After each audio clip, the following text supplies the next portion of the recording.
Well, hi, everybody. This is DearMamaSal, and we are live on a Friday lunchtime, which means it's time for us to consider coping with our feelings. And boy, have I have I had a lot of those this week. I don't know about you. Let me know how it's doing. I just wanted to send a warm welcome to anybody who might be here for the first time. Dear Mama Sal is a group of people who get together 3 times a week. And our aim is to help you cope with love, life, and other problems. And we have 3 different broadcasts. The Friday lunchtime one, this one is about coping with feelings, where the way we look at everything is about how does that feel. And then the one on Friday evening at 7 p.m. Pacific is about coping with life. I got a lot of that. And then the Sunday afternoon broadcast at 3:30 Pacific is all about coping with stress, but it's inclined to be very low key and have a lot of humor to it as well. So I'm hoping that you all are ready for what I hope is an information-packed broadcast. And today, just so that you know, our quotes are going to be, in fact, probably the whole weekend, our quotes are going to be more about the expectations we have on ourselves and others. Because, boy, if ever you want to make yourself miserable, just expect people to be different. And boy, I wish I'd thought about that before I got married. I really have to admit that, I could have done with this information about 50 years ago, but I didn't have it, so I did the best I could. And so let me start with a quote which says, if you expect nothing from somebody, you will not be disappointed. And what happens to us is we expect things from people and then they let us down because they don't reach our expectations. Well, hello, that's on us. All right. If we set a standard that is higher than they're capable of, that is on us. And don't feel sadly that you expected them to be anything but what they are. And that's really important. How often do you get upset because you expected someone to be or act differently instead of accepting them for who and what they are, even if that disappoints you? And the reason I laugh at myself is in terms of getting married and everything is because I always thought, well, if I love them enough, they'll change. Well, they don't. But it takes a while. Hi, Jodi. Did you find your little fluff ball? Jodi's got a loggy that went missing earlier. The reason that we get together is so that we can help each other cope. What is so important to understand is everybody is going through stuff all the time. Just because I'm Dear Mama Sal doesn't mean I'm not going through stuff, as you hear every week. I'm going through all sorts of stuff every week. My life is not easy or perfect or whatever, and neither is the life of anybody else that's a viewer. And so what we want you to understand is that if you're having a tough week, well, hello, join the rest of us. You see, it's not about the week that you've had, it's how do you cope with it? That's what we're always focusing on. This week, in today's broadcast, with Jodi's permission, I'd like to update you all on the progress that Jodi has had on having her surgery. Now, she's about to go for surgery. So, Jodi, just let me know if it's okay for me to discuss that. I want to talk about my feelings of confusion about the CDC and latest guidelines, feelings of frustration about why people just won't listen to the word no, and feelings of accomplishment. I've done a couple of things this week that really I went, wow, I did that. I can't believe I did that. That's wonderful. I've been meaning to do that for so long, and I did it. I had some feelings of fear this week, and I'm hoping that none of you did, but I certainly did. The other thing is, just remember that we are already on chapter 5, page 134 of our year. 5 as in May, and 134 is the day that we're up to. That is a third of the year, people. We've already lost a third of the year. Jodi, I wanted to say about the puppy whining. Puppies whine. If they've got a new puppy, it's going to whine. I don't know a puppy that doesn't whine. I'm sorry. That's just my feeling. So I personally wouldn't be calling management about a puppy that's whining. So unless it's disturbing you, of course. Anyway, viewer updates. Let me just do that. First thing, birthdays. It is Jonas's birthday today, for those of you who know Jonas. And for those of you who go way back to Andy, I believe it's his 21st today, but I could be wrong. But anyway, it's sometime this week, and we just wanted to wish him a very happy birthday. How about this one? Bruce Lee said, I'm not in this world to live up to your expectations, and you're not in this world to live up to mine. And I would ask you to take a second and ask yourself, think about the people in your life who do not come up to your expectations. Right? Think about that. Think about the people in your life who right now are not coming up to your expectations of them. And the question I have is, why did you expect more? Does anybody have any examples of that? Because it's really important that you understand that.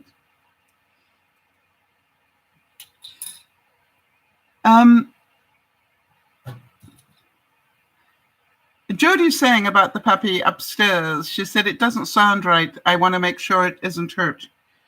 Okay. And what if they start doing that every time Taylor barks? Saying that bark doesn't sound right. I want to make sure he isn't hurt. I don't know. I understand that you're trying to be cautious in the protection of a puppy. But puppies, anyway, I'm going to leave it at that, and I'm sure you'll let us know if you find out what's going on. All right, I want to talk about the first topic I want to talk about is my feelings of confusion about the latest ruling from the CDC. And the reason I say that is really, I'm in Canada. You know, what you do in the States doesn't really affect me that much, except I roll my eyes every now and then. But I don't know, was I the only one that went, boy, I listened to the news the night before and they updated in some way, and then boom, the next morning, everything had changed. Am I the only one that felt that a little confused by that? And it was just like, what happened overnight? What happened between the official word the day before and the next morning? I'm not quite sure what happened. And if anybody knows, let me know, because I feel like I missed something. However, the main point is that, you know, they are dropping the mandate in a lot of cases for masks. And now just be careful here. And that's what I want to just make sure everybody understands. It's not all the time for all people in all states. Make sure you understand what the law is in your state. Also understand that any private business has the right to mandate the rules within their private business. So therefore, it may be that there are no masks in, let's say, Montana, but you go to the local steakhouse and the guy says, I'm not allowing you in unless you're wearing a mask. He has that right. I just want to make sure that people understand that. If it's a private business, they have that right. So it's important to know the difference about these things, because sometimes we feel frustrated. I was saying to one of my viewers that she said, you know, I'm going to continue wearing my mask. And I said, then expect to get a lot of people judging you. Right? Expect to get a lot of people judging you and being not altogether pleasant about it. Especially, you know, if you happen to be living down south or, you know, or something where people are inclined to say what they feel without too much, you know, they don't mind their own business as much, right? So think about that. If you choose to wear your mask, please make sure that you know you have the right. You can carry on wearing your mask for the rest of your life. And, it's not up to anybody else how long you wear your mask. It's up to you. The other thing is, just because you're wearing your mask doesn't mean that everybody else is going to be. The other thing is, I've noticed a real shift in the focus now. Instead of trying to get everybody to wear masks, now what they're doing is saying, if you've had both your vaccinations, or if you've had the one single one, that's the J&J one, you don't have to wear a mask anymore most of the time. I think that's quite clever. However, you still will need to wear it on airplanes and other buses and things like that. So just make sure you know what the rules are in your particular state, so that you don't get frustrated and angry, so that you know. And also, as I say to you every week, don't have an expectation that everybody will have checked the rules out correctly. So therefore, there are going to be people who, A, get angry with you because you are wearing a mask, or B, don't wear a mask when they haven't had the vaccination. Just remember, your job is to keep you safe, not everybody else. Your job is to keep you and your family safe. So, having said that,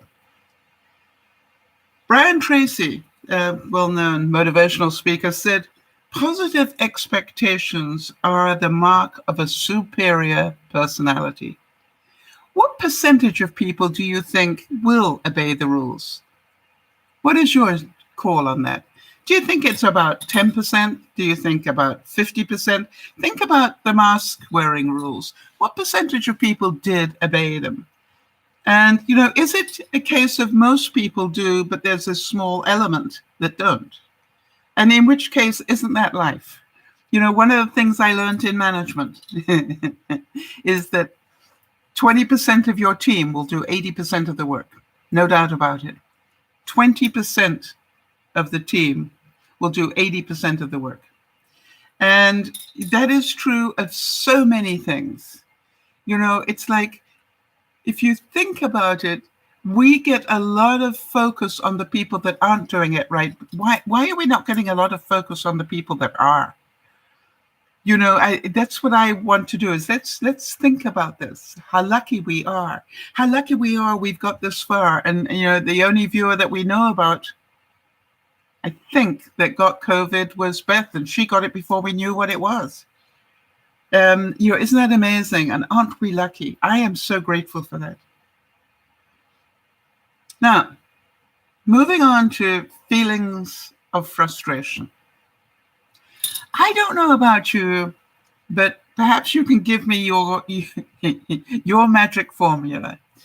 Somebody phoned me this week and wanted to sell me something. And I said, thank you for phoning me, but the answer is no.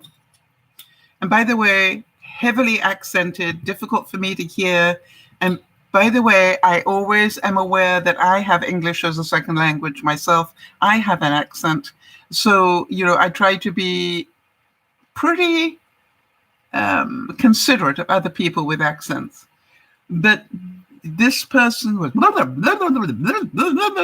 way too fast, especially that he was talking to, an older person, and not enunciating well. All the words ran into one another, no modulation, basically no communication skill at all. Anyway, whatever it was he was selling, I said, thank you for contacting me, but the answer is no. He then got faster and more aggressive. But you don't understand. I said, I perfectly understand. Thank you. The answer is no. Why? Well, if you've watched DearMamaSal long enough, you and I both know that no is a complete sentence. I do not need to explain myself, right? You regulars know that. You do not need to explain yourself if your answer is no. End of story. And I just said, sir, I do not need to explain myself. Thank you for the call. I'm going to be putting the phone down now. And I put it down. But I don't know about you. It was just like the way his whole mentality changed when I said no. And he got so much faster and aggressive and like I was stupid, and maybe I am. I don't care. It is my life. The answer is no. N-O. Complete sentence. Yes, but why? I don't have to explain myself, sir. The answer is no. Thank you. And goodbye. So think about that one. In the Insufferable Gaucho, it was said, if you're going to say what you want to say, you're going to hear what you don't want to hear. You know, we've talked a lot about the difference between telling the truth and being socially polite, you know, which is if you haven't got anything nice to say, don't say anything at all. How many of you can do that, by the way? I'm very interested, you know, if you happen to be watching on the replay, you know, leave some comments below. How difficult is it for you to not say what you want to say? You know, I think it's called the gift of silence. Are you able to see something or have an opinion and actually not give it? It's very difficult. It's difficult for me, as you can imagine. You know, one of the things I always said, you know, I've got a big mouth and opinions.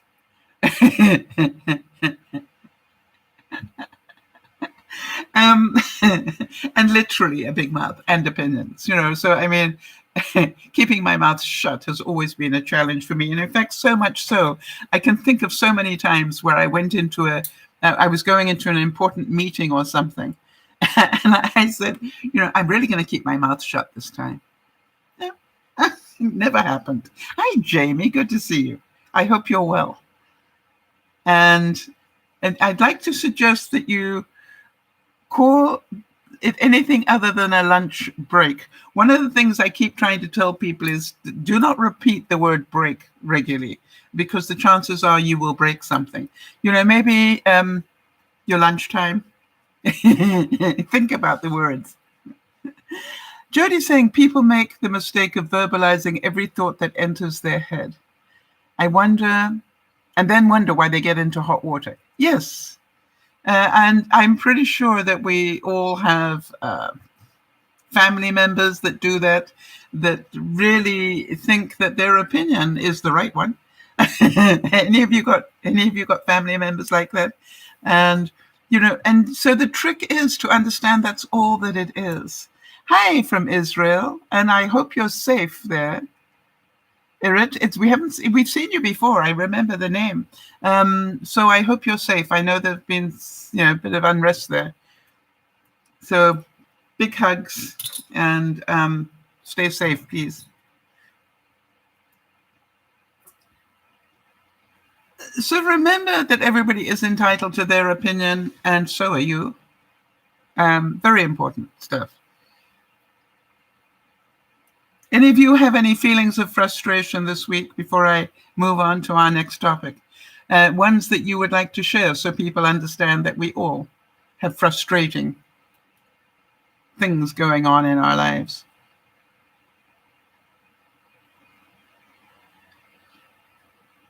Robert Jordan said, he was swimming in a sea of other people's expectations.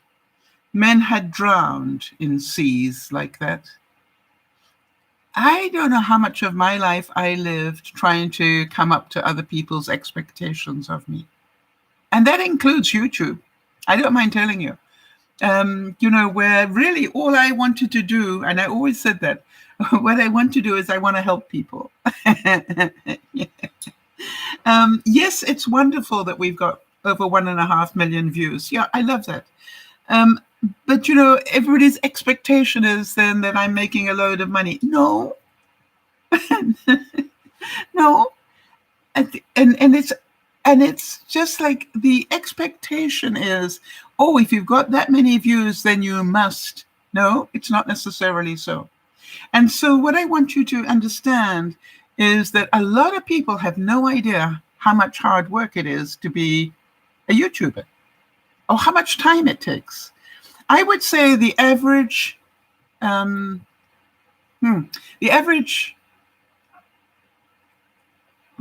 what can I say, video that I put up.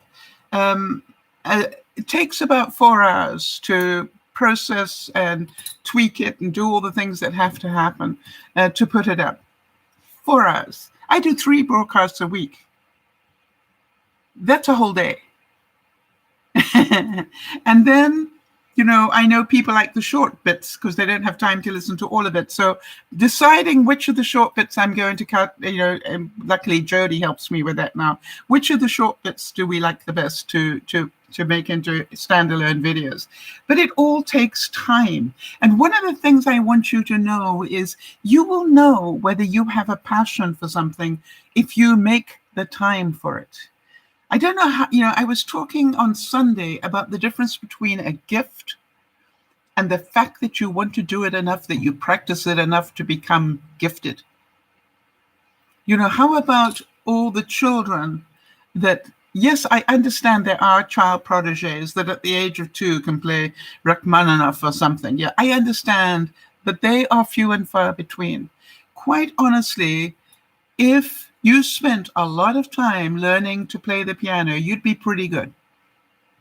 But most people don't have a passion for that. All right, so therefore they don't. Most people,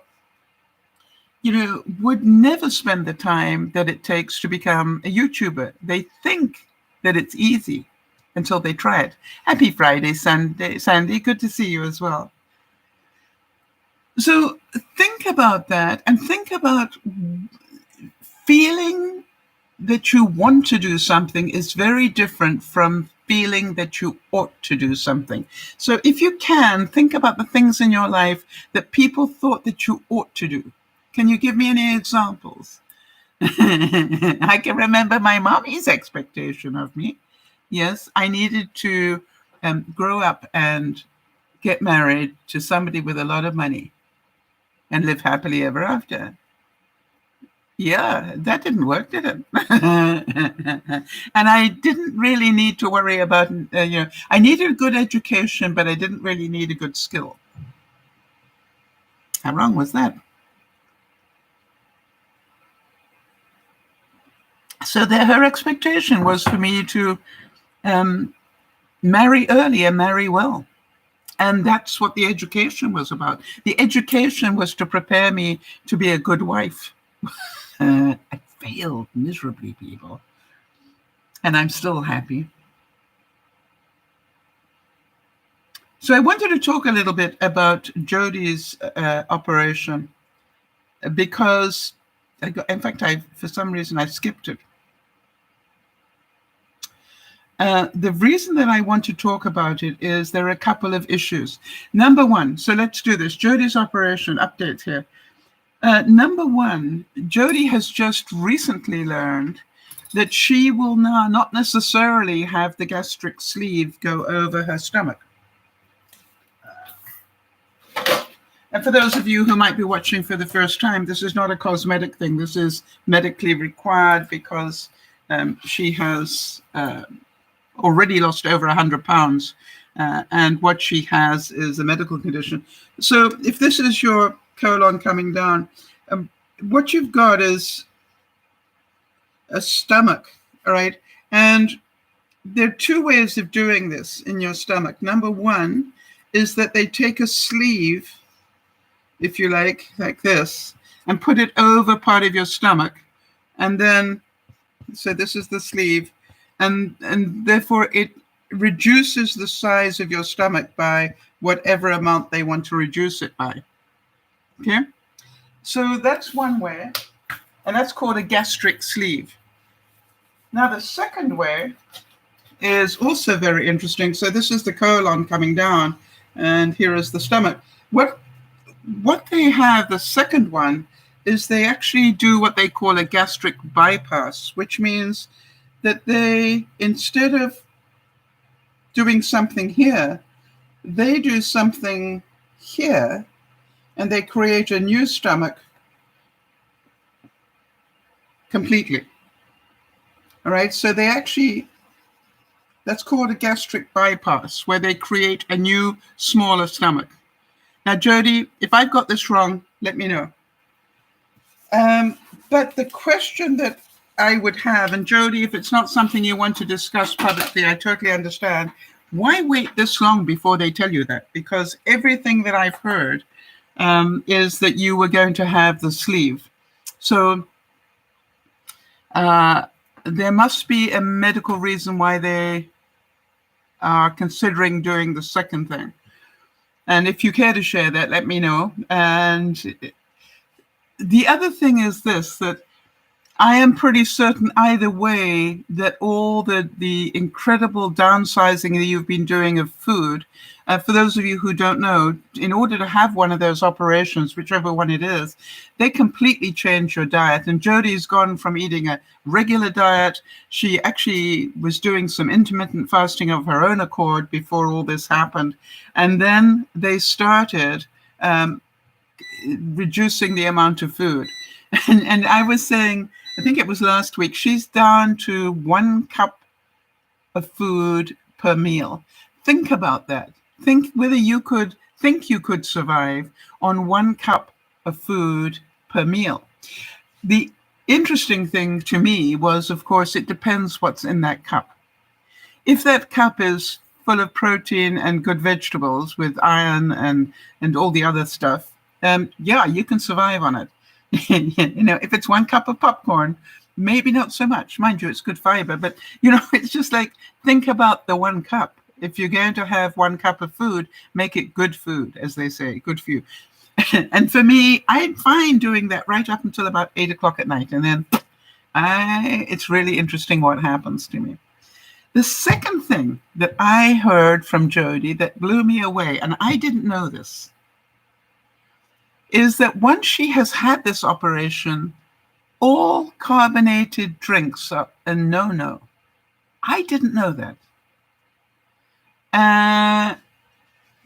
So there is something to be said then about what carbonated drinks must do to your system if they don't allow you to have it anymore. Jodi's just giving us an update. The final decision is made by the surgeon as to which operation to have. The nurse told me that they may need to do the bypass because heartburn can be intensified with the sleeve. And Jodi, being Jodi and the mentality she has, said whatever procedure the surgeon decides, it's fine with me. He's the professional. I love your faith. Yeah, but it is true, right? He is the professional. And, therefore, whatever he feels is right. So, Jodi, about the carbonated drinks, perhaps I should ask you, what will you miss the most for the rest of your life in terms of carbonated drinks? What was it that was your kryptonite? I think you were a soda fan of some sort, right? And I must admit that I have soda in the house. I have 2 lots of soda in the house. I have one that I buy, by the case, and then I have a soda stream which I very rarely use, but I have it here because every now and then I love carbonated water.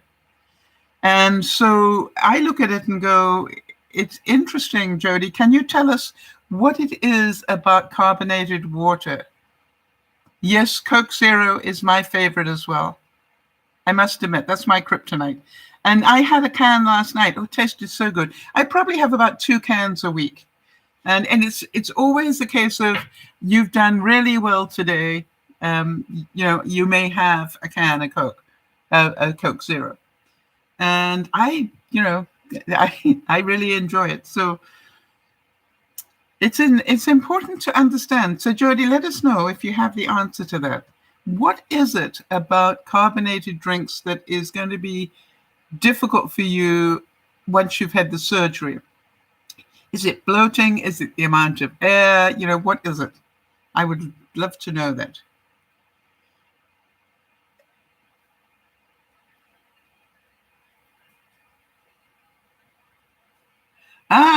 Sandy's saying that she bought some Coke Zero, I gather, but she has no idea what it will do for her numbers. Now, for those of you who don't know, Sandy is diabetic and she's on an insulin machine.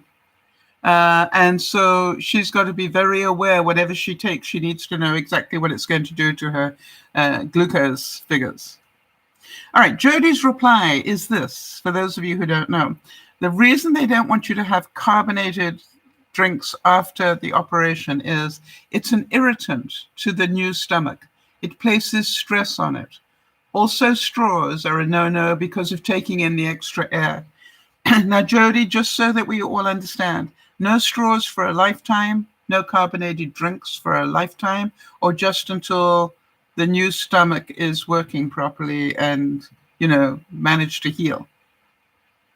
Like, is it for a year?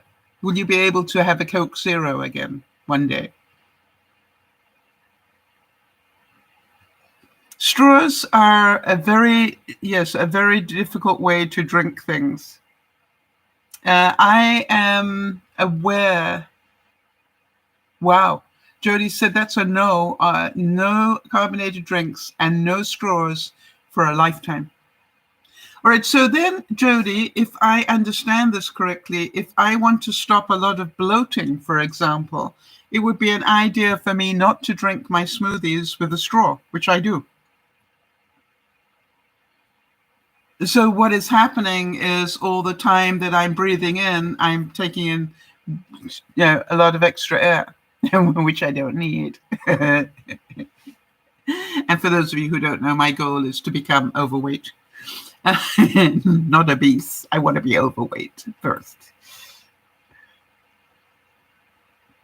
So think about the things for a second. Think about, could you do it? Could you not have another carbonated drink or not drink one more thing with a straw? And the answer is yes. If you wanted it badly enough, you could. Right? And by the way, Jodi, when she's gone down to eating just 1 cup of food per meal, it's probably half a cup by now. But, this isn't about, oh, poor me. This is about, if I can do this, I can have the operation and, lose another 100 pounds that I need to lose for my health. See, and that's the difference, isn't it? It's not a feeling for Jodi. It's not a feeling of stuff being taken away from her. For her, it is a feeling of being the next step towards getting the operation. She sees it as a positive thing, not a negative. Jodi's saying she's now down to half a cup for breakfast, half a cup for lunch, and a 1 cup dinner. And you are surviving.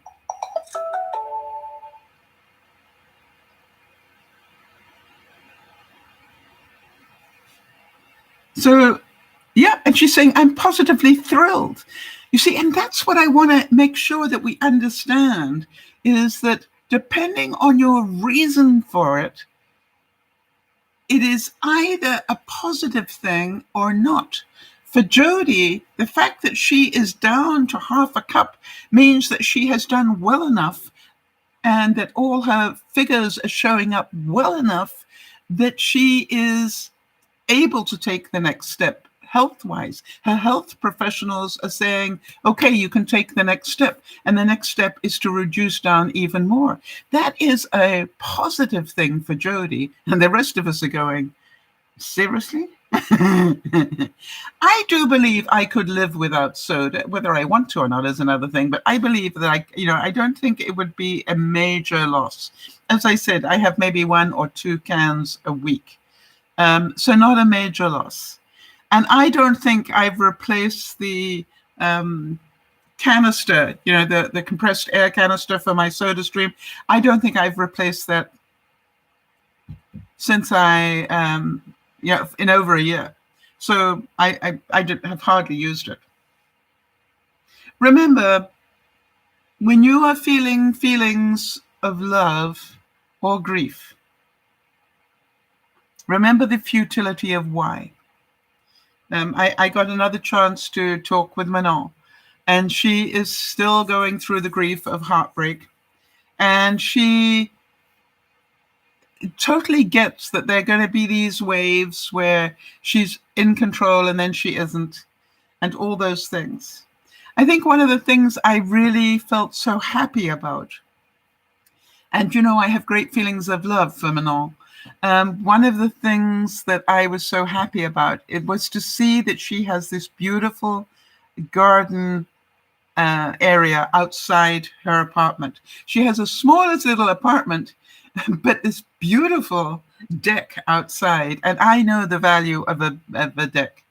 Hers isn't covered, but she does have a deck. So she's going to have a lot of ability to be able to sit out in the summer and enjoy her deck. So I was really happy that she's got that. And we were busy talking about, ways that she could do things with her apartment, and to me, it is so exciting. And I guess in a way, I have learned so much from having to get rid of everything in my house, get it all. First of all, packing up my house to move here just over a year ago, and then having the fire, having everything packed up and taken out again, and then having everything brought back in. I've learned a lot about what needs to go where and how.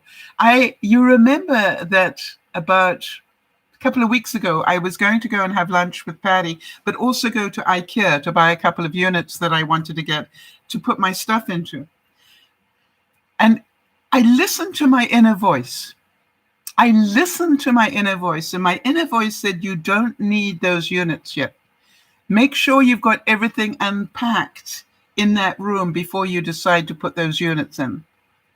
Because why put the extra units in my bedroom if I don't need them? I have a beautiful bedroom, size-wise. And why put things in it that I don't need if I don't need them? I now have a bed that's high enough that all my winter clothes are under my bed now. So I don't need that storage anymore. Right? Winter clothes, I can get to them easily if I need. If there's a cold snap, I can get to them. They're all under the bed. And so what amazes me is that I've learned so much, and I'm so grateful for it.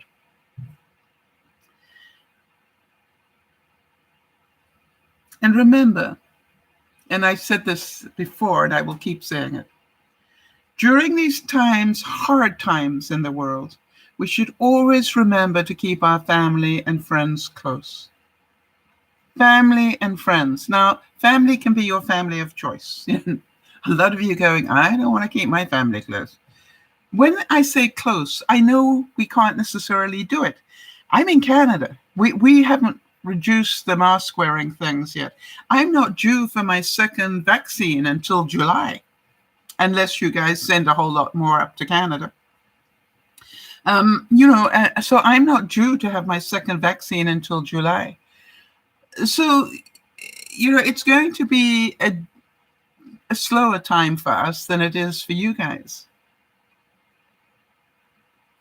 On the topic of feeling joy, did any of you feel joy this week? I did.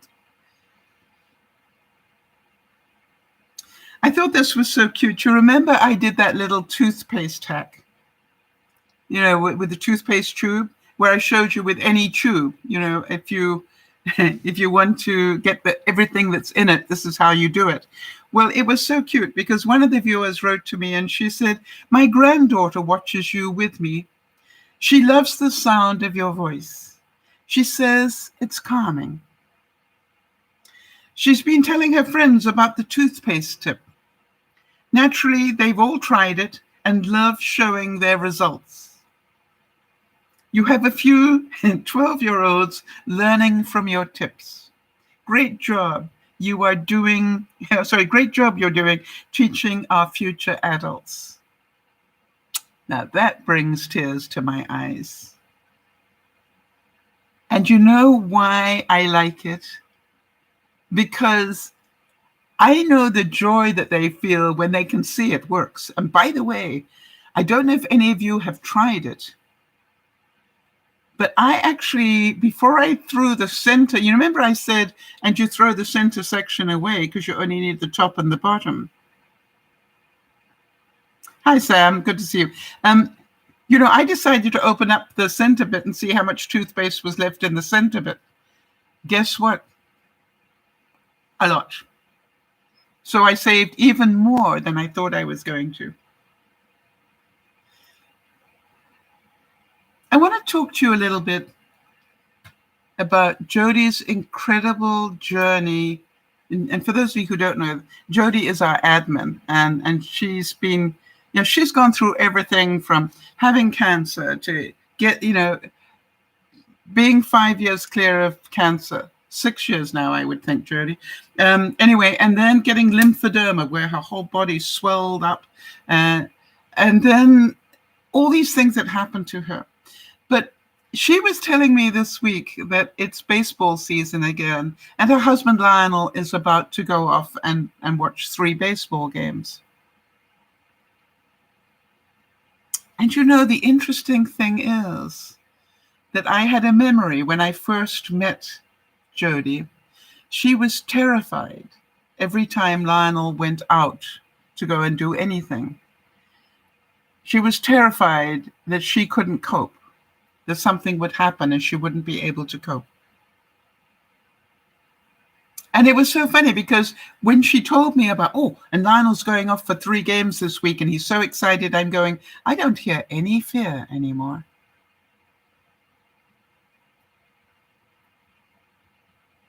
And so I asked her, is it true that you don't feel fear? And here's what she replied. I used to positively dread it. I was always thrilled for him, just so scared about being alone. With the weight loss I've had and the strengthening exercises I've been working on, I can say that the fear is greatly diminished. I don't dread it at all now. And he's less than 10 minutes away. And then she added, I legit used to have panic attacks before a game. Imagine how that must have torn Lionel up. It hurts me just to think of that. So Jodi, well done. Well done that you worked on you. Well done. Well done that you have done so much to strengthen your body. And I know that people laughed at us, Jodi, when we decided that we were going to strengthen our bodies, all right? And that we got the W-I-I, to do it. And, you know, Jodi, I want to tell you something. I was so determined to find out, would it make a difference? You remember we started saying, if you cannot walk, if the best you can do is sit, you can still bring your heart rate up by doing this. Remember when we started talking about that? And do you realize where that has sort of exponentially grown to? We started doing this because it was better than nothing. And you could do it because you can't walk properly a lot of the time. And it all started with the arm rolls, right?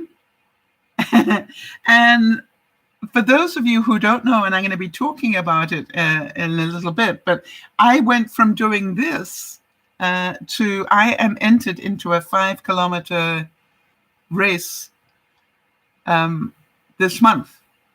And I'm in training for it at the moment. And I want to tell you that's quite something to go from, I think I'll sit on the couch and just do this, to going, I am now in a 5K race. A lot of change. And Jodi, thank you for sharing the story. And I'm certain those of you who are watching will want to support Jodi in just being able to go from being terrified every time Lionel goes to a game, to being now feeling confident in herself that she will be able to cope and knowing that he's only 10 minutes away if something happens. Wonderful. I've got a picture, which is why I'm looking at my phone. How many of you wonder how the little indoor garden is going? Because that's brought me some joy. And what I want you to see, okay, let me see if I can show you here. This is a Scotia tomato. This is another spinach growing. Over here, I've got dill and parsley here. No idea what's back there. Anyway, I thought you'd like to see that it's beginning to look a lot like a garden.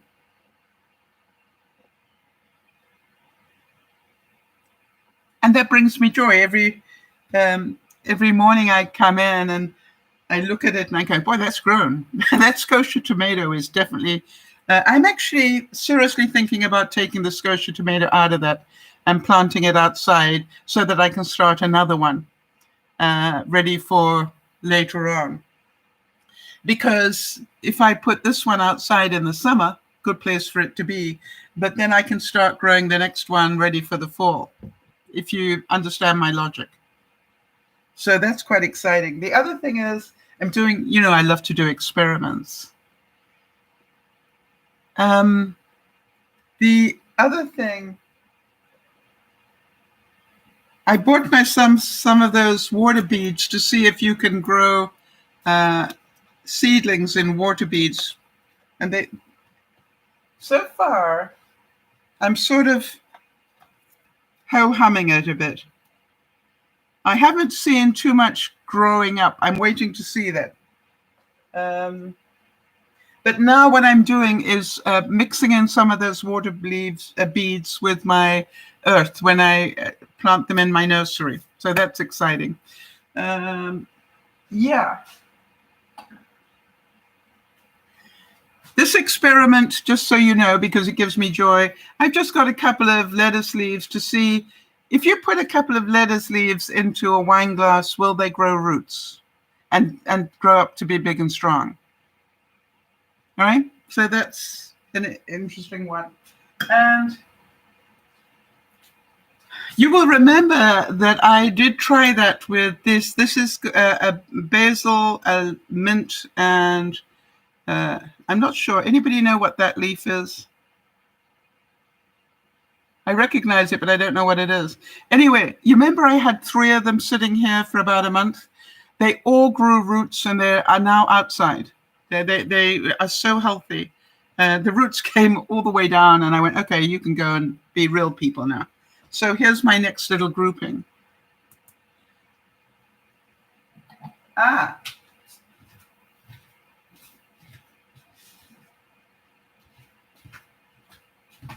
You mean tea like this? So in here, I've got licorice spice. And it smells so good. Licorice spice and a slice of lemon. We're saying that tea is healthier for you than soda, so that's so true. And this is the one I'd have difficulty giving up. But I guess I could do it if I had to. Yeah, and what I do is I will just fill my water bottle full of ice and then just huck that over the top of it. So that works really well. Good stuff. Now then, how many of you know that this entering into the Vancouver Marathon 5K, sounded like a good idea at the time. And what I found out is 5K is a lot longer than I thought it was. And I am not quite as fit as I thought I was. However, this week, I managed to do... What did I manage to do this week? I think I managed to do 4K. I think I did 4K this week. Let me have a look here.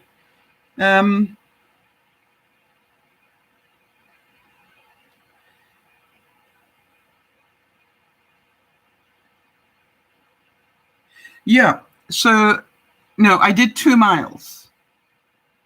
So, 5K is 3.1 miles. So I managed to get up to 2 miles this week. So I am 2/3 of the distance now. But I don't mind telling you, my body doesn't like it. My left knee does not like it. And my hips don't like it. And so yesterday I took a day off. But even so, yesterday I made sure that I still did,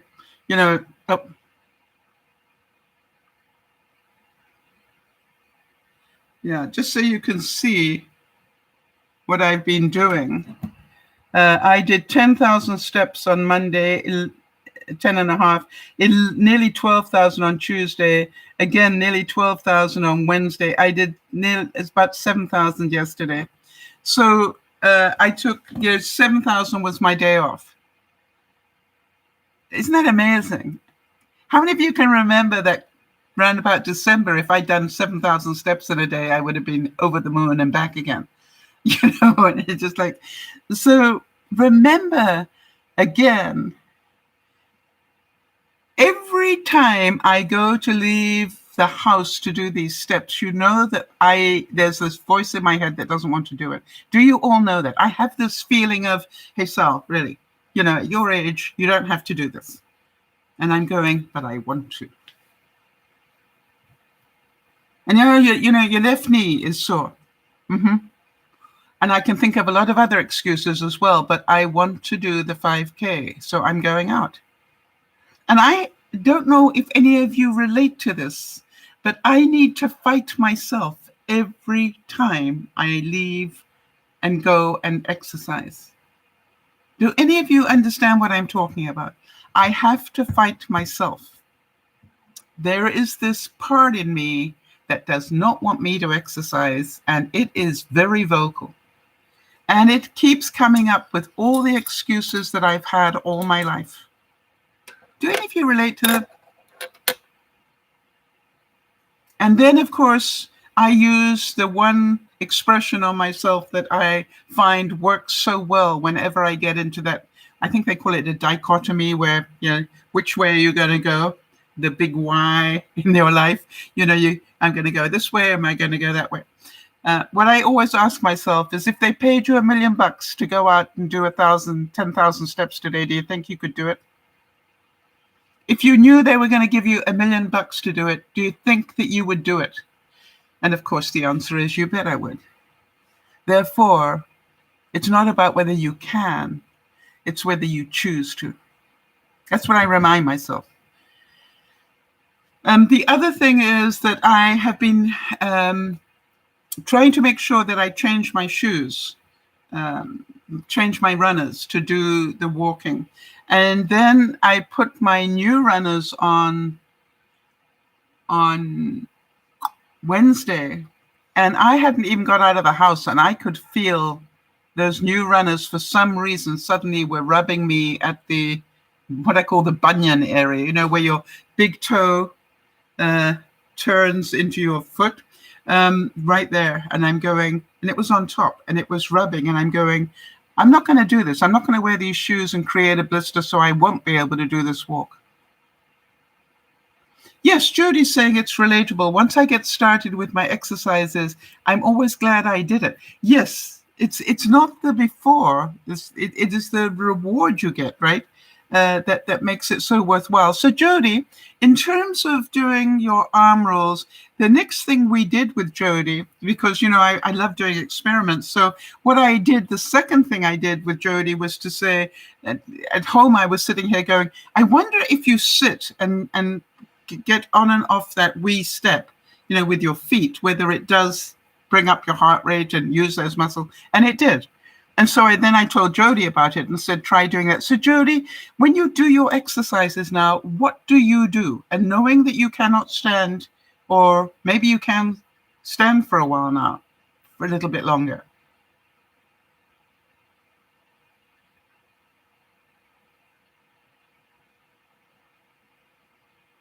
All right, so Kim is saying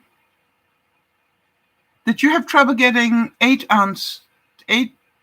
20-ounce down a day. 8 20-ounce what? Water?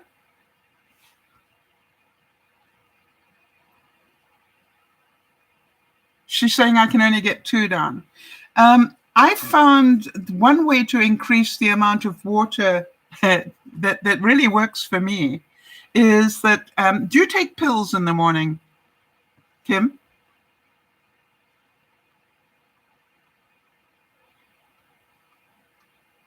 And this is a really neat little trick for anybody who wants to increase the amount of water that they drink. I keep a bottle of water next to my pills. And what I do is I used to be able to take 2 and chug a lug and at a time. Right now I don't. I do the opposite. I take 1 pill, put it in my mouth, and I take 2 glugs of water. And then I take the next pill and 2 glugs of water. I can get through half a big bottle just taking my pills in the morning. Yeah. So this is the whole thing. The other thing is, if I paid you $1 million to consume twice as much water a day, do you think you could do it? Be honest. If I said to you, Kimmy, if you can show me that you can drink, what did you say? You only get 2 down. If you can show me that you can get 3 even down a day, do you think you could do it?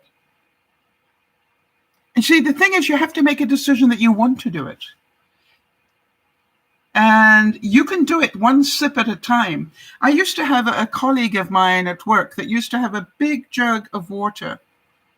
And what she did is she just kept it with her. And all the time she was on the computer, she'd take 1 sip. And then she'd do a bit of work. And then while she was thinking, she would take 1 sip.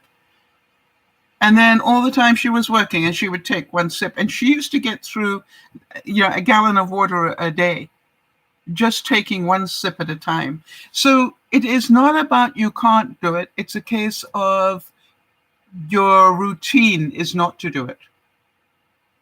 Having some water by your bed is very useful. I could have Brad Pitt by my bed, and it would be very useful. But, it's like, I don't want him by the bed. Think about this. You can't because you get nauseous. Okay, so what does your medical professional say about that? Maybe it's not water that you need to be consuming. Maybe it's electrolytes that you need to be consuming. I don't know enough medically. I know that you have asthma issues, but, I'd be having that conversation with my medical person and saying, why do I get nauseous when I drink water? And the answer is, there must be a reason. So have a chat with your medical professional. And maybe your medical professional has some ideas. Hi, Becca. Good to see you. And Becca, I again want to thank you. You will remember a few weeks ago we were having a discussion, and you and I discussed having focus, and that I needed to get my focus going. I want to thank you because I really needed to hear that, and I did change my focus, and I've managed to achieve a lot of things that surprised me, as you are going to hear. All right, Kimmy's saying they don't say anything but drink water. Yes, therefore, okay, here's the thing. At the moment, you are drinking 2. Try for 2.5 in the next week. All right, don't go for 4. Try for 2.5. And every week, just increase by half until your body gets used to drinking 2.5. And then you can go up to 3. But you have to want to do it, because your excuses will be stronger than your, and your mind knows how to turn you off. Your mind says, oh, I'm going to make her feel nauseous, so she'll stop. And what I would do, it's a bit like quitting smoking, Kimmy. I would talk to that devil that makes you feel nauseous. And I'd say, hey, I know you're making me feel nauseous so that I will stop drinking water, but water is good for me. I'm taking a few more sips, so go away. You'll be amazed how it works.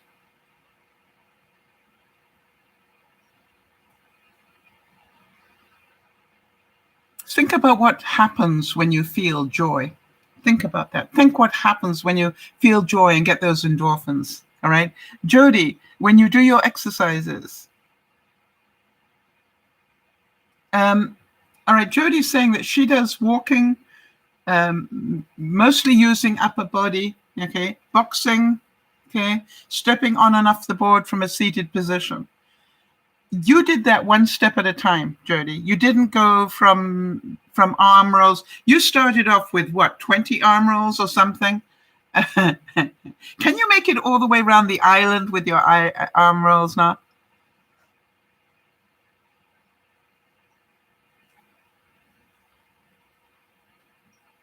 Oh, I'm delighted to hear that, Becca. I'm not going to repeat that, but I'm delighted to hear that you're looking after yourself. Well done.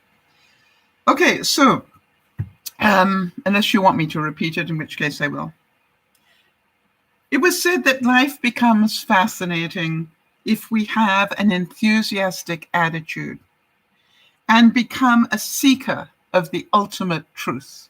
How many of you believe in your heart of hearts that I can do 5 kilometers? How many of you go, yeah, I think she can do that? Jodi's saying that she started with just 50 arm rolls and now she can do over 1,000. Why? She wanted to.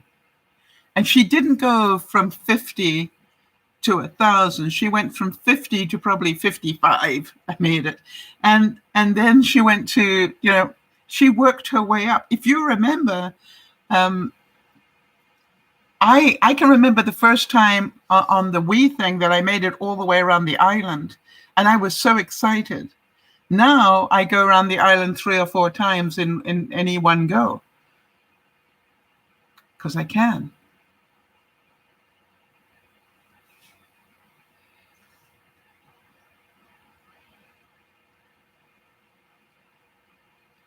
So think about what it is that you want to do.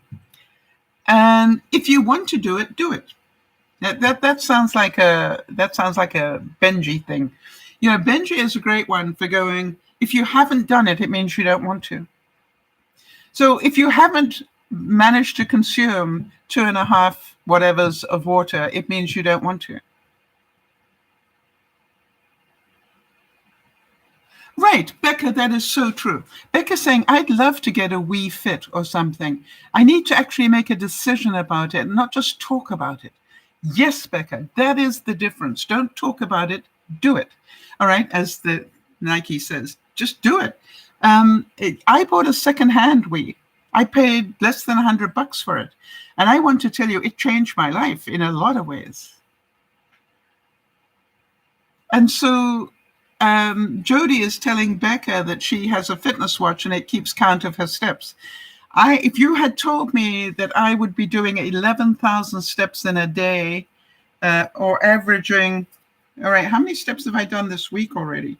Because that's the interesting thing. I've done 51,637. 56,000 is a marathon. Yes, maybe you could get your dad involved and do it together, but you know something, Becca? Don't fall into that trap. Don't fall into the trap. Well, I didn't do it today because Dad didn't want to do it.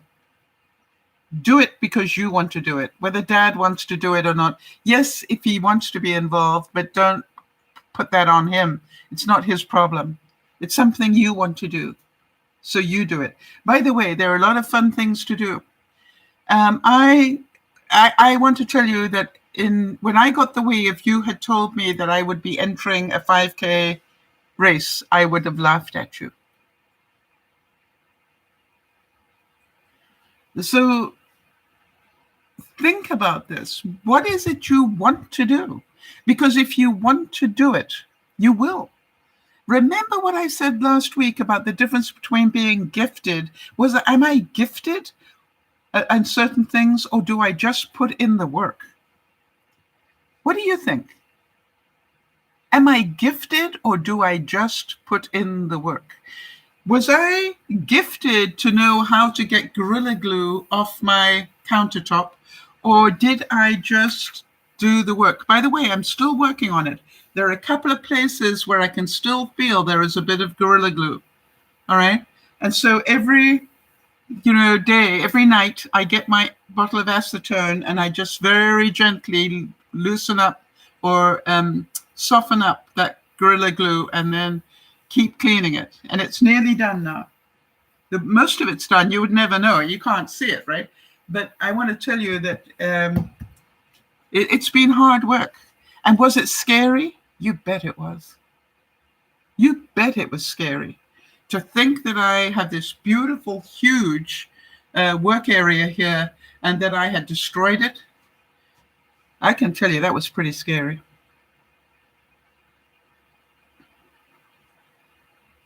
Let's move on to feelings of accomplishment. Did any of you get any feelings of accomplishment this week? I know this is going to sound really strange, but I had a young person say, Sal, you really need to be on TikTok. People need to hear you on TikTok. But the problem is you talk too much. And I said, I know. And so he said, if you can get if you can get really short videos, get them on TikTok, young people are gonna love you. And that was probably over a year ago, and it's been on my goal list all the time. Get onto TikTok.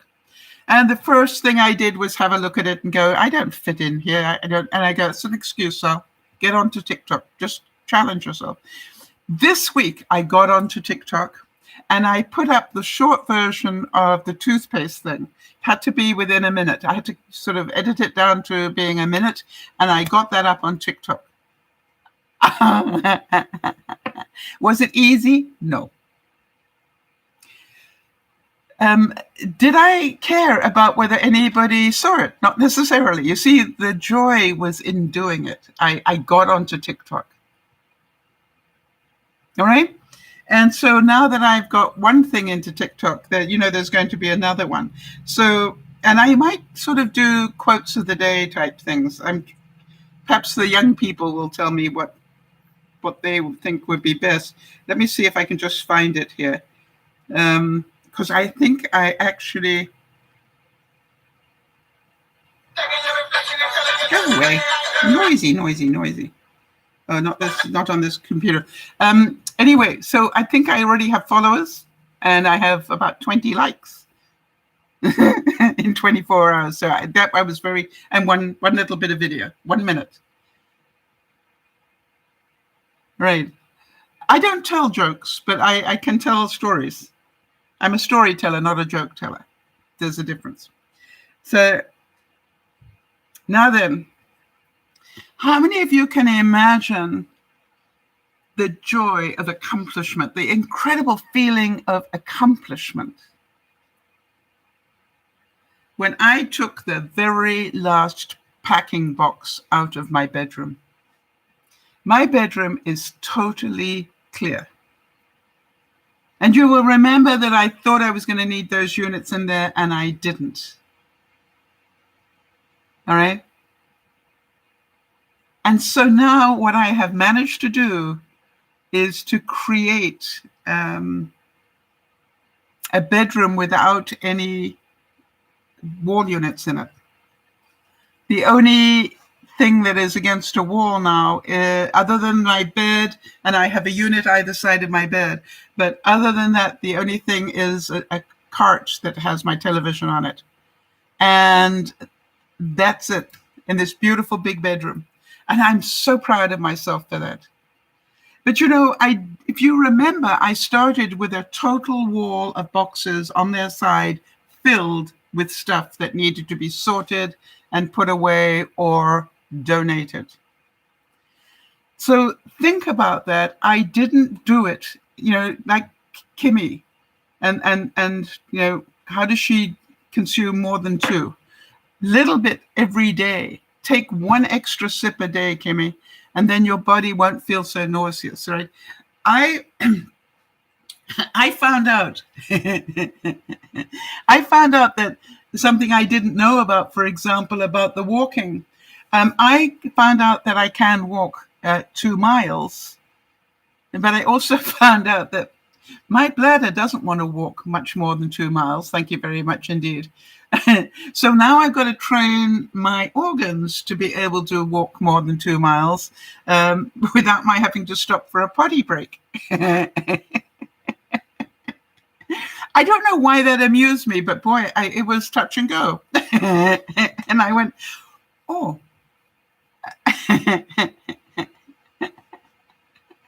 I've got to do some more work here, and it needs to be on me. And what I do notice, I don't know if you guys notice, but I'm pulling up my pants a lot more than I used to. So the interesting thing is that that's going to do that. I would say anything that you do. I find, Becca, something as simple as, I put the ends of lemons into my water, or limes, depending on what you like. You don't have to, spend a lot of money. A quarter of a piece of lime or a piece of orange in your water will give it an incredibly good taste. And what I do is, when I cut the ends off my oranges, I make sure I eat a couple of oranges every week. And I cut the ends off, I just throw them in the freezer. And then when I want to make a drink like this one's actually got a whole slice in it because I know I'm going to use this today. But what I will do is I'll just put in quarter of an end, and it will flavor the water beautifully. Yes, Kimmy does that, and with strawberries. So you don't need to put the additives in, the flavors in, if you do it with fresh fruit, right? Yes, I think lemon or lime. Lime's also good. As you say, it keeps it interesting. Yes. And, I would put in whatever, is in season. If it's blueberry season, throw in a couple of blueberries. If it's, do what you can. So there we go. Keep it interesting is a good expression. I like that. So emptying out the whole of that wall of stuff in my bedroom required that I do a little every day. Every morning when I made my bed, I turn around and I just go, what am I going to put away? And I didn't say I have to put it all away. Just every day I put a couple more things away. And it's done. All of it. And it's done, and it's put away. And I can't believe what I did. I have 2 boxes that will be going to the Sally Ann or something like that. I'm just, finishing filling them up, but that's done. And now, not only that, but I've started making inroads in my craft room, where I'm now moving from this end of the craft room towards the window. And I already have that first section being cleared. And I'm really so excited about it. I'm feeling good about the fact I'm making progress. You remember I was talking to Manon and about tidying up her place. Now I don't know if you guys saw that, but she actually fell and hurt her foot. We're waiting to find out whether it's sprained or what she did. But yes, Sally Ann is the Salvation Army. It's like Goodwill. Yeah. Anyways, she hurt her foot and it's swollen. And so then she said to me, oh, I can't tidy up because my foot hurts. And I went, sounds like a good excuse to me. So if I paid you $1 million, do you think you could get a chair to the kitchen and sit down and maybe spend 10 minutes tidying some things up? And she said, yes. Oh, oui. I said, try it. You will feel better for it. 10 minutes a day. That's all you need to do. And she said, okay. And I'm waiting for the after pictures. I'm going to keep hounding her for the after pictures because I know how good she's going to feel when she's done it. And so any minute now, I'm going to be able to take you on a mini tour of my bedroom, right? It's clear. I'm just waiting at the end of the month. The new cubies are coming that I've ordered. And then I'll be able to have everything. I just got a bit of decluttering to do. And then I'm done in the bedroom, but all the boxes are gone. I'm so excited.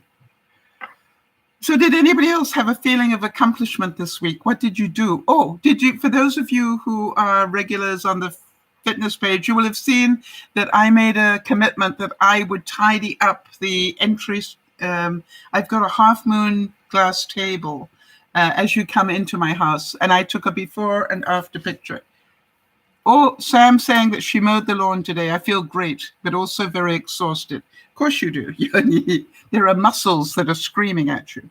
I want to show you what I did here, just so you can see that I keep my word. It's important to me that you know that I do.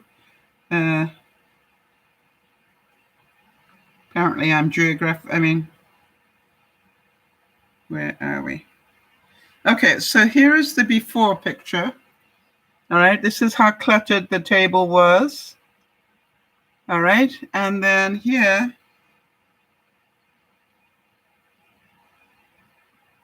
try going the other way, Sal. Okay, turn it around. And here is the after. So, did I do what I said I was going to do? Did I achieve a decluttering of one surface? And I think, no, wrong one. I don't want TikTok. How do you stop TikTok being so noisy?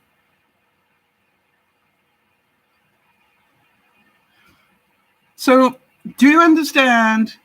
It took me about 10 minutes maximum to put everything, clean the table, clean the glass, get everything off it, clean the glass and go.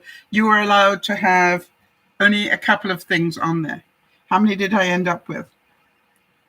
I've tried to get, all right, one piece would have been just the typewriter, all right? But that is a favorite piece of my mother's that I wanted there. And ahead of it is a tiny little Buddha. And then over here, there is a really cute little thing that Marnie gave me. And the rest, I put some things underneath the glass. So, yeah, Sam has been here many times, Becca, just not when you've been here. So the thing is that I did it. Did I want to do it? No. Did I have time to do it? No. Did I make time to do it? Yes, because I made a commitment. So my question to you is, do any of you want to make a commitment of something you'd like to get done for next week so you can have a feeling of accomplishment? And just so that you know, I'm going to take a picture of this area that you can't see. And I'm going to let you know that this is the area I'm going to clean up this week. Looks so... Okay, I need to get back a bit so you can see where it is. All right, so you're going to...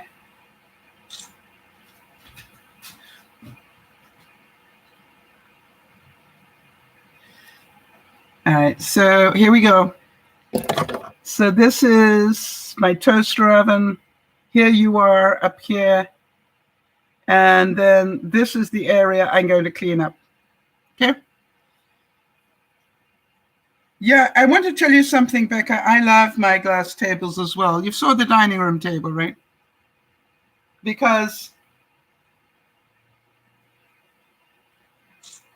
you know, I got them some years ago and I love them. Hold on one second. So the dining room table has a big piece of glass, and then two of those stone units are underneath it, Becca, with those balls on them. So it's really beautiful. And I'm really glad I got them. So let's do some reading here. Jeannie, good to see you, and you're getting ever closer to moving back home. So you're going to have your CT scans. That's for your kidney, right?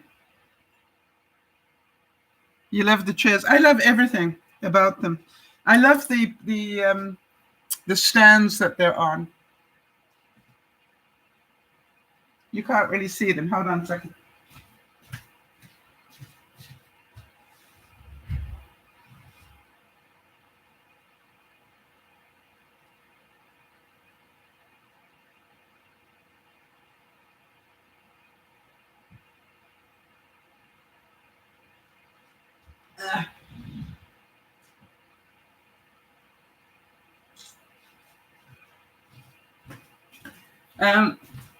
And it's one of those things that have always given me great joy.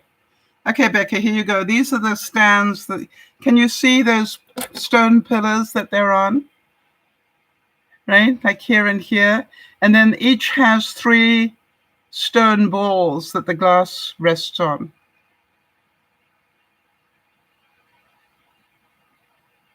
So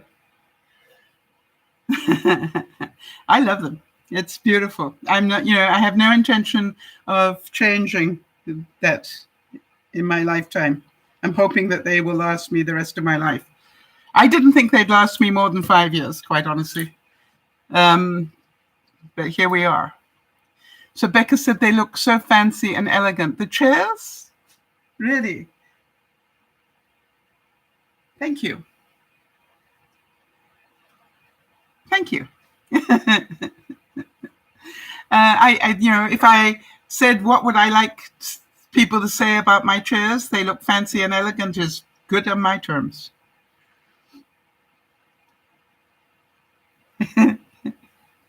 So sometimes it's a bit like people. Isn't it true that sometimes you will meet people and think they're going to be in your life forever and they're not? And then sometimes you'll meet other people and you go, well, they're not going to be in my life very long, and they end up being there a long time.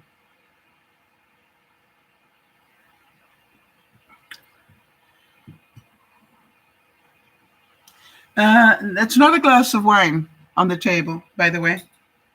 Hang on, I better get that back. Where are we?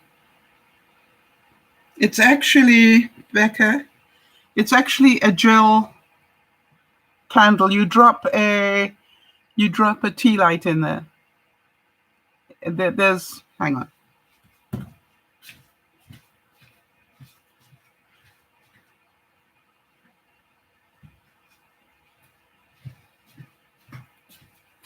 Okay, so they look like a glass of wine, but actually it's a gel candle.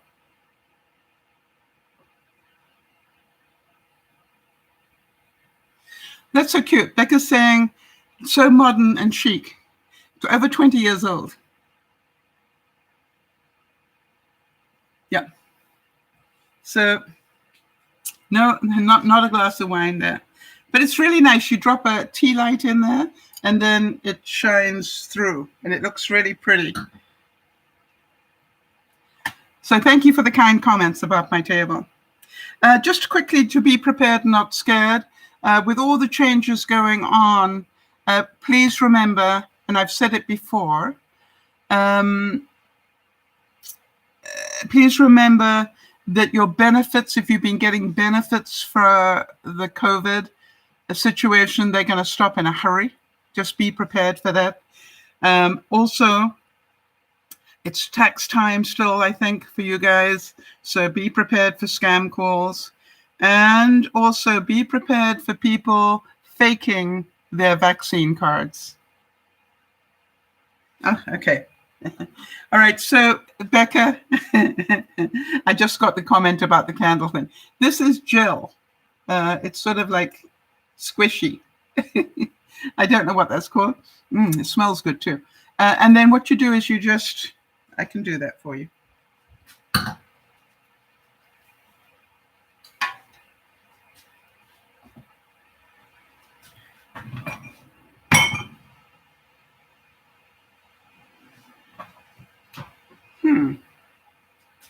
Hold on 1 second. Where have I got?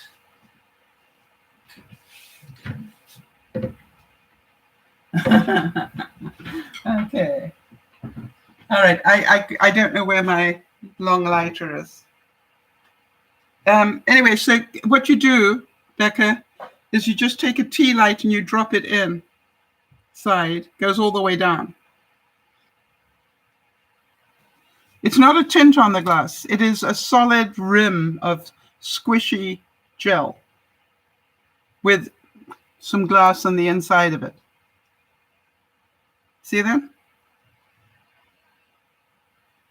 But as you say, if anybody looks at the table, it looks like it's got a couple of wine glasses on it. It is way cool. I think Yvonne gave them to, no?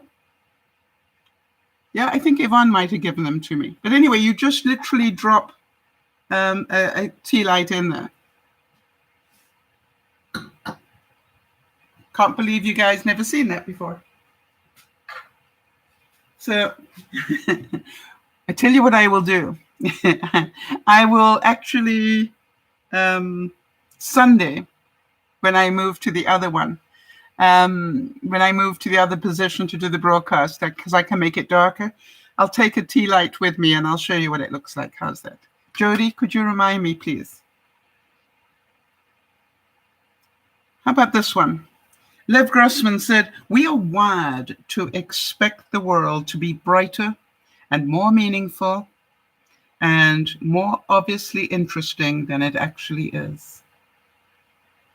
And then we realize it isn't, and we start looking around at the real world.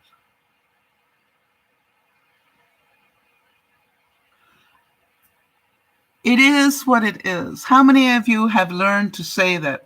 It is what it is. All right? I would like my body to be more flexible at this great age, but it is what it is. But the challenge is, can I do 5K?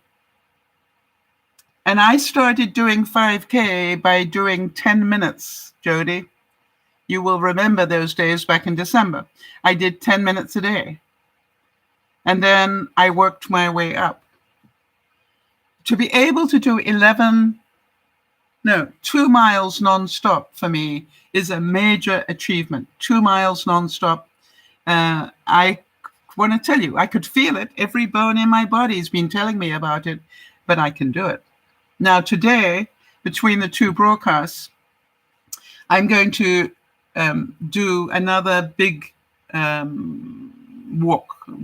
Maybe not 2 miles, but another big walk. It's part of, I'm trying to find the route that I will need to do the 3.1 miles.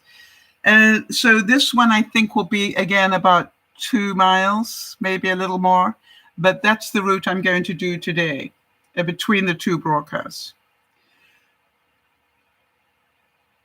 Did any of you have any feelings of fear this week? My feeling of fear started with a feeling of great excitement. You remember I was talking to you about what do you do with bits of leftover soap? And part of me said, because I listen to the voices in my head that give me ideas. And this voice in my head said, why don't you use the soap in the tank or the cistern of your toilet so that all the water that comes down to flush your toilet already has soap in it. Then you won't need to buy those little doodad things. I thought that was a brilliant idea. However, I warn you not to do it. Don't put the little bits of soap there. Why? The first little bit of soap went in and got caught. Now I'm busy trying to get the little bit of soap out of the system. It was really quite funny. But then it got worse, people. Because it was stuck in a way that the water kept running. But the tank wasn't filling up, just the water kept running. So then I went, not your brightest move, Sal, but never mind. And then, then what happened was I thought, turn off the water, because you're just wasting a lot of water. So I turned off the water, but as I went to turn the little valve off, suddenly water was spraying from the valve. Not a good thing. I took a breath and remembered that panicking right now is not going to fix anything. And then I thought about it and thought, well, what do I need to do now? And what I need to do is turn it in any way that's going to stop the leak. And I did. But I knew that there was something wrong with the connection. Now, You and I both know that I probably had enough skill to be able to tighten up that connection. But remember, I've just had my bathroom rebuilt. And what if there's a bigger problem I don't know about? And if I start fiddling with it, they're going to say, did you touch it? And you go, yes. Well, then you probably broke it. No. So I turned the water off, and then I sent at 11 o'clock at night, I sent an email to the guy in charge of the renovation of my house and said, please have somebody come and find out. I think it's something as simple as a loose connection. Somebody did not tighten up that connection properly when the toilet was installed. But please have somebody come and fix that for me. And then I thought, now where was I before all that happened?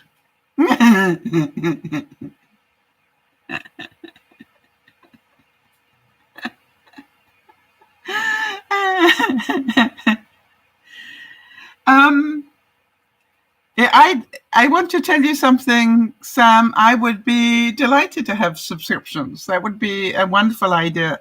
It certainly would help me now that I'm retired with the cost of running a YouTube channel, which is surprising, quite honestly. Anyway, so here we go. So remember, the initial thing that I wanted to do was to find out what to do with those bits of soap. And I sat there, because you know where I was sitting. I sat there and I went, okay, so the idea is not to throw the loose bits of soap into the tank. Right? But it doesn't mean that soap in the tank is a bad idea, just the loose bits. So then I found a mesh bag and I threw a couple of small bits of soap in there and then hung the mesh bag off the back and then put the lid back on again. And it works. So now I'm getting really smart. I put on my shopping list, I want to get some Irish Spring soap because I like the smell of that, because I think that will smell really nice in a bathroom. So I will let you know more. Now, how many of you are going, Sal, when are you ever going to stop doing these things? When are you ever going to stop giving yourself these little minor, dramatic moments just because you have a curiosity? And the answer would be never. I am a curious. What if, what would happen if I did da-da-da-da? And sometimes I'm pleased. Sometimes I'm pleased with the result, and sometimes I need to call the plumber.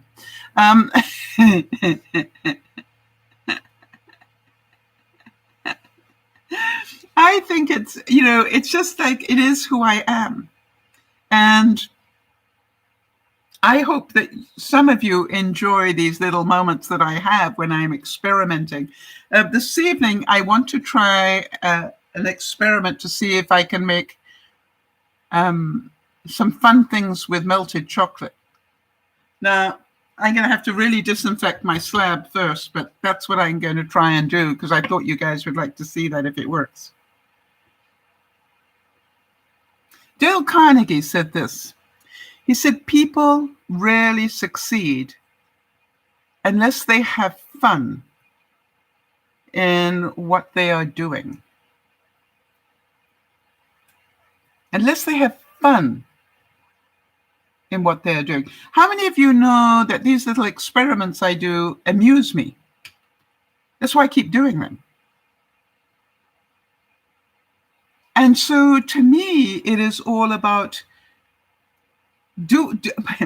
is trying to train to do a 5K fun? No, I've got to be quite honest. It's not fun on my bones. And my hips and my left knee are telling me that they don't find that fun. But to me, what I do know is that I can probably do 5K by the end of the month.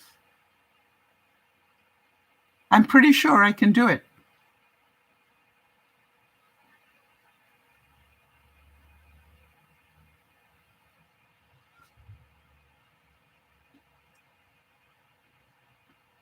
So I want you to be aware that if I didn't want to do it, I have every excuse in the book not to do 5K. I am too old. My shoes hurt. My left knee is giving me pain. I've got the long list. Jodi's got a long list of why she couldn't walk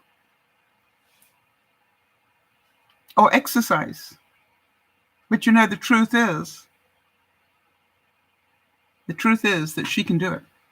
And she has impressed all her medical people with what she's doing. I found that when I slowed down the unpacking, I somehow or other did better.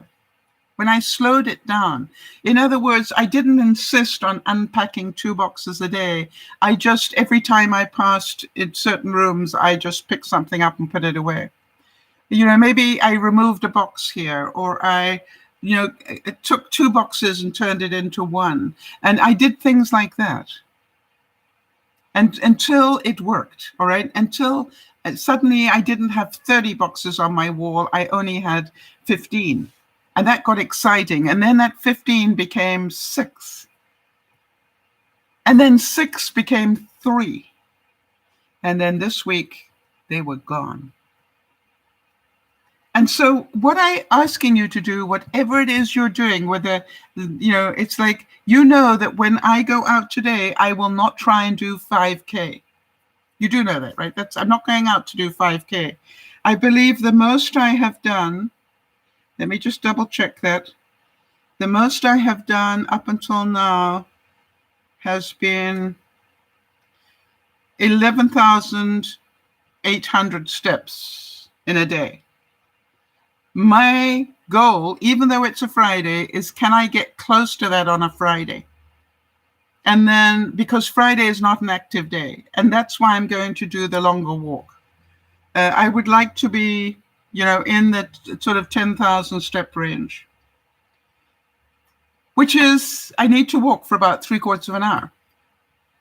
Quite simple.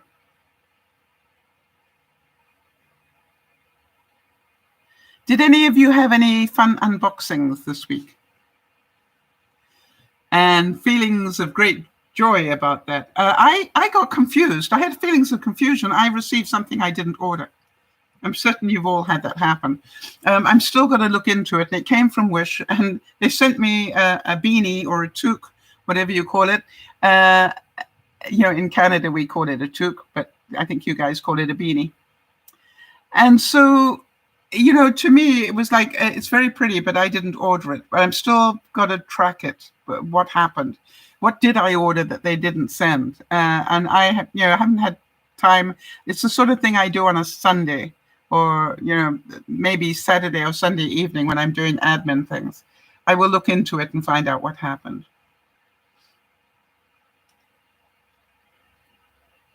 So I unboxed this week. You remember I said to you, I always work one season ahead. So I'm busy now planting some bulbs and seeds for the summer. And what I did is the bulbs I planted were freesias. Do any of you like freesias? Maybe you don't know what a freesia looks like. Hang on a second. I love freesias. I love the aroma of them. And so what I've done is I've planted some. There we go. You see the picture, you'll probably recognize them. It's bigger that way. Okay, so that's a freesia.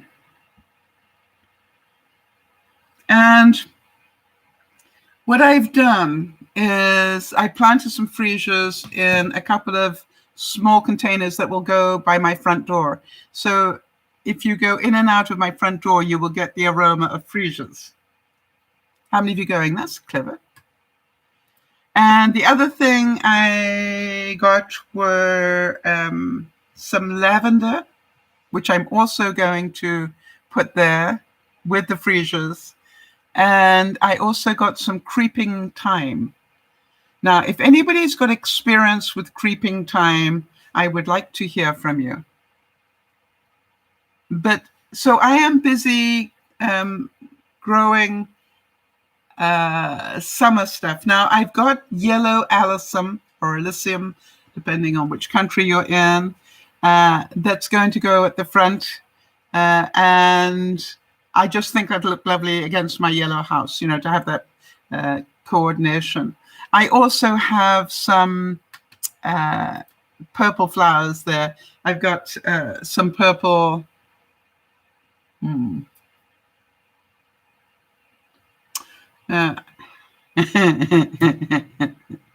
Okay, things. Yeah, but like petunias, but smaller. I've got some of those in my tub, so then I've got one to have some yellow in there as well.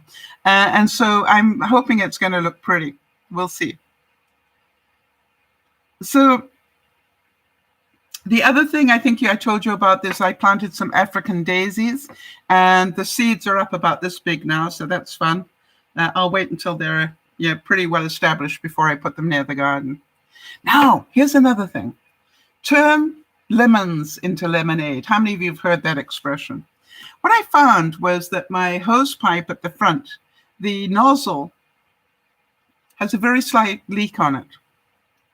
And it is funny how I kept looking at it and going, I need a new nozzle for that. And then I thought, no, wait a minute. What if this is a good thing? Not a bad thing. What if it's a good thing? And so what I did is I went, wait a minute. A very slight leak at the end of a hose pipe nozzle would be wonderful for my tubs. And so now what I've done is I've taken the slightly leaking hose sprayer, and every day, twice a day, I move it. And I just let those little drips drip in different places. And I want to tell you, it saved me a whole lot of watering. So that is, I was quite excited about that.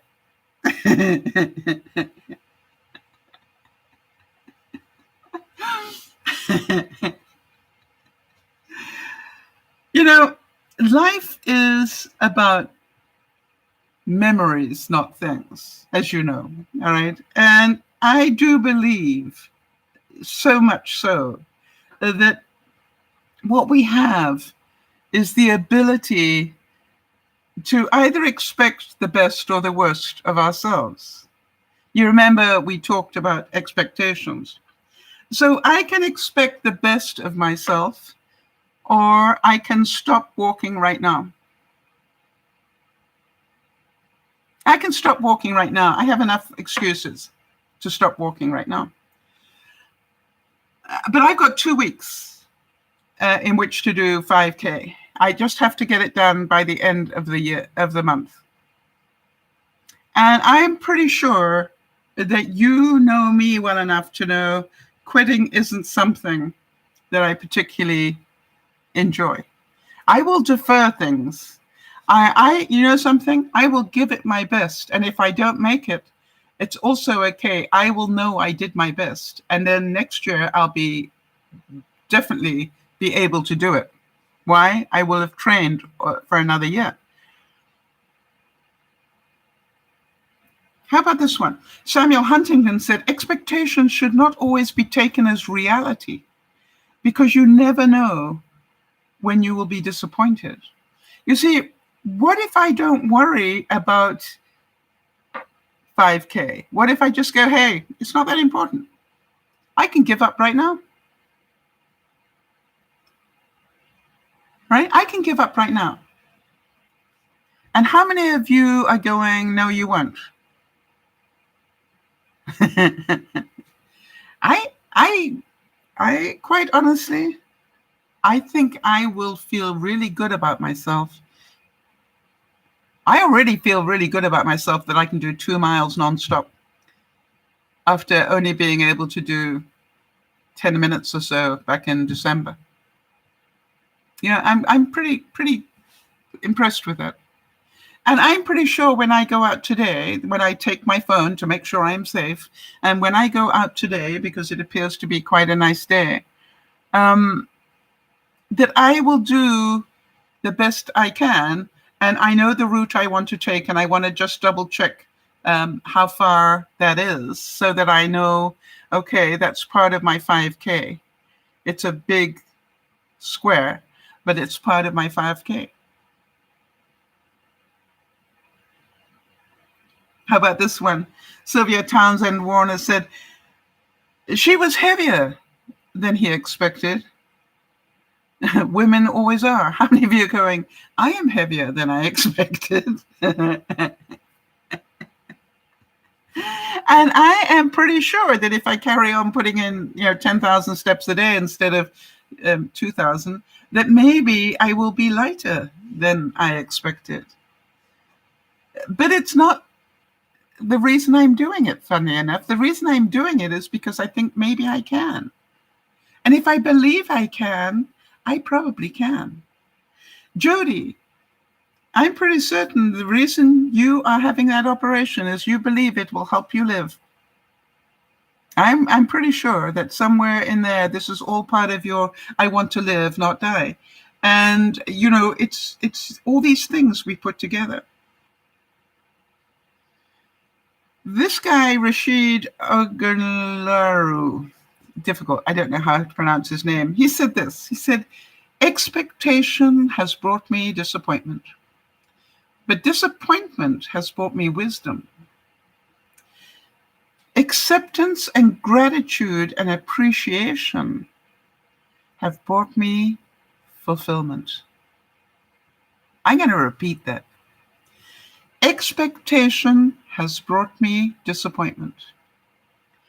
Disappointment has brought me wisdom. Acceptance, gratitude, and appreciation have brought me joy and fulfillment. The acceptance that it's okay for me to do the best I can. It's okay, but I will continue to push the envelope a little bit. I knew that wearing that one pair of runners was going to cause me blisters I didn't want, and therefore I am not going to create that problem for myself. On the other hand, I am beginning to wonder whether I need, some sort of support for my knee, because there is one place where it is sore now. And, I maybe just need a knee, one of those sleeves that you put over your knee to keep that in place properly. And so I look at it and go, it's not about what I can't do. It's about what I can do. Jodi is not about what she can't do. It's like, hey, I think I can do 50 arm rolls. And then after she'd done 50, she said, I wonder if I can do 60. And she did. And now she can do 1,000. Think about that, people. No excuses. Nobody is forcing her. Nobody's got a gun to her head saying she has to do it. You see, she wants to get healthier. I see that every day with her. She wants to get healthier. And Jodi's saying to Becca, there's a line in a Billy Joel song, Keeping the Faith, that goes, the good old days weren't always good, and tomorrow ain't as bad as it seems. And, I agree with Becca. Billy Joel is such a unique songwriter. I love, great lyrics on all his songs. So I don't know what your expectations of yourself are, but I do have a question for you. The question that I have is, are your expectations of yourself high enough? Or do you just exist from day to day? Are your expectations of yourself high enough? Or do you just exist from day to day? If you remember when I came here a year ago, my vegetable gardens out the back were an absolute mess, and it took me months to actually dig through them and start clearing them up. And then it required that I, make compost and put it in and feed that soil. And the amazing thing was that this year when I went out there in March, when I came back, that soil was so easy to work with. I had done the work on it last year, and it felt good and it looked good. And, now I'm now working the second level more. And so next year I will have 2 levels, and I'm then going to start building the third. Why? I want to be self-sufficient to a large degree. And so I look at it and going, it might not be easy. Good point, Sam. Sam is saying, my problem is that my expectations of myself are too high. Sam, can you give me an example? Can you give me an example of where your expectations of yourself are high? By the way, my expectation was that pineapple would only take a week to ripen. Wrong. But the good news is I have patience. And the good news is it's beginning to smell a little better. But still can't pull out any of the leaves. And we know that when it's ripe, I'll be able to pull out a leaf, and then I'll be able to cut into it and eat it. But if you see, I already have the next one now that I know the system. And because pineapples are at a good price now, I bought a second one, so that by the time I've used this one will be nearly ready to go. Jodi's saying the same thing. I think my expectations are high enough to keep me moving forward and not too high as to make me panic. Good. That's called balance, Jodi. And that's the same thing. If you remember, I did that with the unpacking. Was 2 boxes a day was good to do when it was the easy stuff. But now I've got to the point where the boxes I am unpacking have a lot of stuff in them, little things that need to be put away. And so now it's a case of I can unbox 2 a week, because it will take me the whole week to find places for all those little bits. I've got to be able to put them away. So, all right, so Sam is saying, I expect that I can handle way more than I can. I expect that I'll be able to do everything rather than delegate work or allowing others to do it. You and everybody else, Sam, you're not alone. Asking for help is a sign of strength. I assure you that I think one of the things I like about myself is that I can ask for help when I need it. And I also love to train people. So that to me helps. But what I found, here's something else that I found, Sam, and think about this one. When I start delegating stuff, I free myself up to do different things. When I know that I'm going to get help on this side, I know that I will be able to do other things in that time.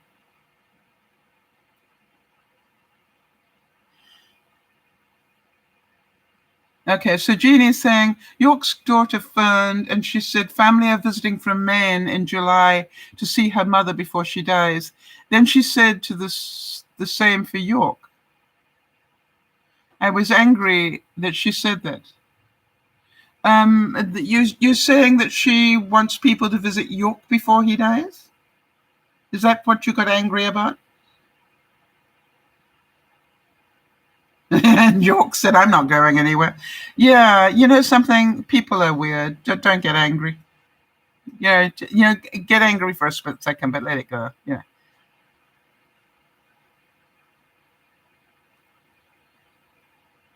All right, so Becca's saying, I honestly need and want to drink water. I honestly love drinking water, but I don't drink enough. And that's what I'm asking you, is what goal are you going to set for yourself? I think my problem is trying to figure out what high enough actually looks like for me. I don't think I would go there. That's part of the problem, Becca. Do you know what my ideal weight is? All right, let me tell you how to totally make sure that you never achieve anything. Apparently, my ideal weight is 147 pounds. All right? Now, you know, I am like 100 pounds. No, not quite. about 80 pounds over that. Now, if I say that my goal is to be 147 pounds, I'm not going to reach it. Right? I'm not going to reach it. And so therefore, I don't work on that. I work on, I want to bring down my BMI. All right. Or my waist size. I've managed to bring my waist size down by about 3 inches so far. All right. So I'm not interested in 147 pounds. Quite honestly, I think the only way I'd ever reach that weight would be if I were very seriously ill. And I don't want that. So I want to be healthier. That's it. So Jeannie is saying about this family member, she said she wanted to see him before he dies. I believe her, Jeannie. But Jeannie's saying that's very inappropriate and ignorant, I thought. I think it's true. I think she does want to see him before he dies. All right? So you can say to her, and keep your sense of humor, Jeannie, because I know you've got a good one, and say, hey, I know you want to see him before he dies, and, I just want to check in. Do you, for some reason, think it could be this year? Because if so, we can arrange it. But, the other thing is, you could be dead this year as well. It's not about that. They don't mean disrespect in that, Jeannie. It is how you are perceiving it that it makes it hurt. All right. I think it's true. She does want to see him before he dies. And you don't know that he's not going to die tomorrow. And I don't mean any disrespect in that. It's about reality is we don't know. And therefore, I would get a sense of humor around it and say, well, hopefully you will get to see him many, many times before he dies. And let's make this year one of them. All right, and Sam's saying, it's a good point, Sal. I've recently learned that I'm a lifelong people pleaser. And a lot of the behavior was solely because I wanted others to validate me rather than validating myself. Way to go, Sam. So you understand, Sam, that I might not even make it to 5K by the end of this month, nonstop 5K. But I am already, let's do it in miles, 3.1 miles by the end of the month. But I am already at 2 miles nonstop. And so therefore, I have already succeeded hugely. And I have no problem with that at all. But I'm still going to carry on seeing whether I can do it without doing myself any major damage.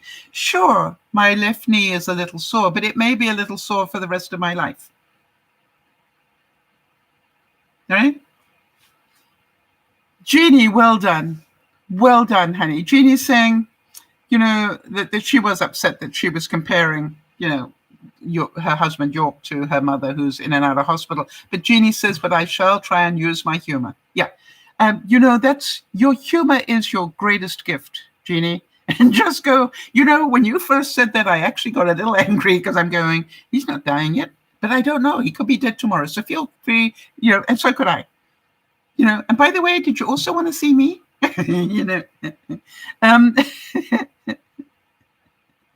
But I do think, when you think about it, Jeannie, in the cold light of day, that that family member was right, that she did want to see him before he dies. I think that's true. And I think that's beautiful. And I didn't get to see my friend's husband before he died. None of us knew he was going to be dead within a week. So yes, I believe her. And I think as well, Jeannie, if I can give you this, the year-long pandemic lockdown and everything has changed the way we feel about things. And we feel loss more severely because we cannot be there and we cannot see the people, or we haven't been able to. So here is my parting thought. Lowering your expectation of yourself does not mean that you do less. Lowering your expectation for yourself is that you bring your expectations down to reality and therefore do more. Right? 2 more sips will be an improvement, Kim. 2 more sips a day will add up to another one in a month. If you consistently take 2 more sips from the day before, remember what I said, I'm going out to try and see if I can get over 11,800 steps this week. By this weekend, I want to try and hit 12,000 steps in one day, nonstop. And so look at it and go, if you lower your expectations of others, Jeannie, that they will be as polite and compassionate and caring as you are, then things will be a lot easier. But on the other hand, think how judgmental that was. She never meant to hurt you. She never meant to be inappropriate or ignorant. What she wanted was to tell you the truth. She obviously loves York and wants to see him before he dies.